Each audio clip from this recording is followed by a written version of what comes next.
Siapa sih yang nggak kenal Borobudur? Monumen Buddha super megah yang jadi kebanggaan kita semua kan? Tapi, gimana kalau saya bilang sejarah yang selama ini kita tahu itu mungkin bukan satu-satunya cerita? Nah, siap-siap karena kita akan bongkar sebuah narasi yang tersembunyi yang bisa jadi bakal mengubah cara pandang Anda soal candi ini selamanya. Oke, ini dia pertanyaan utamanya yang jadi inti dari pembahasan kita kali ini.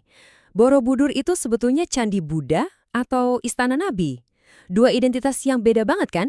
Untuk satu monumen yang sama, inilah misteri yang akan kita bedah bareng-bareng. Oke, sebelum kita loncat ke teori yang cukup liar, kita mulai dulu dari versi yang resmi. Cerita Borobudur yang diajarin di sekolah dan diakui oleh seluruh dunia. Jadi, fakta yang diterima secara umum tuh begini. Sekitar abad ke-8, dinasti Sailendra membangun monumen kolosal ini. Tujuannya buat apa? Sebagai pusat pemujaan agama Buddha Mahayana. Sebuah mahakarya arsitektur yang saking luar biasanya sampai diakui sebagai situs warisan dunia oleh UNESCO. Nah, ini cerita yang kita semua pegang selama ini. Tapi sekarang ayo kita belok tajam dari buku sejarah. Ada sebuah teori yang benar-benar radikal yang mengaitkan batu-batu Borobudur dengan salah satu nabi paling terkenal dalam kitab suci. Siap? Inti dari teori ini datang dari seorang peneliti, Kiai Haji Fahmi Basha. Beliau mengajukan sebuah gagasan yang, mencengangkan banget. Katanya, Borobudur itu bukanlah karya tangan manusia, melainkan dibangun oleh bangsa jin atas perintah Nabi Sulaiman. Tunggu, apa? Ya, Anda nggak salah dengar. Ini klaim yang mengubah segalanya. Terus, apa dasarnya? Kok bisa ada klaim seberani itu? Nah, ayo kita telusuri satu persatu petunjuk-petunjuk yang diyakini tersembunyi di dalam bebatuan candi itu sendiri. Petunjuk pertama, katanya datang dari nama.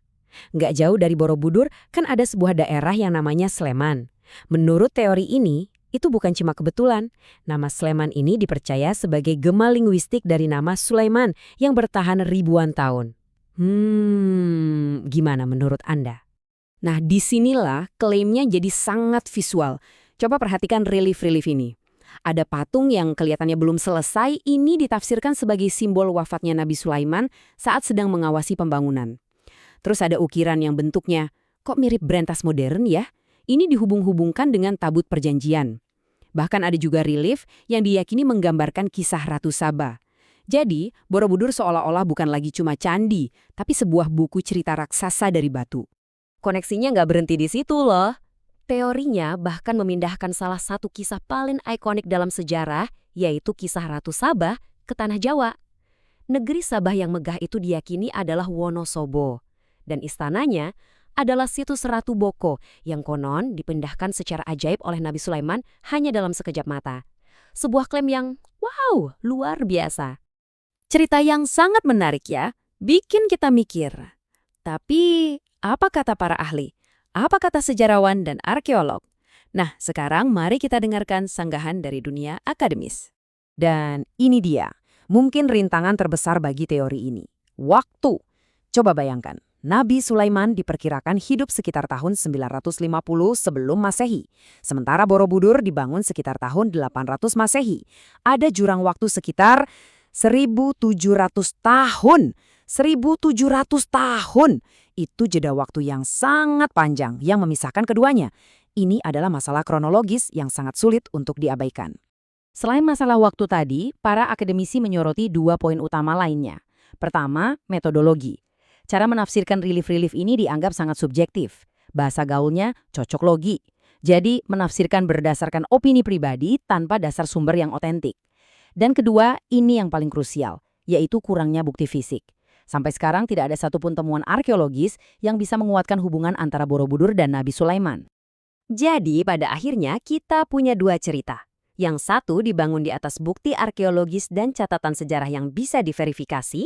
Satunya lagi dibangun di atas penafsiran spiritual dan keyakinan. Keduanya mencoba menjelaskan asal-usul salah satu monumen terhebat di dunia dengan cara yang sangat berbeda.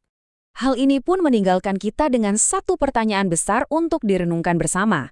Saat dihadapkan pada misteri masa lalu, di manakah kita harus menarik garis antara bukti sejarah yang konkret dengan tafsir spiritual? Dan yang lebih penting, bagaimana Anda memilih untuk membaca kisah yang terukir di batu Borobudur? Pilihan ada di tangan Anda.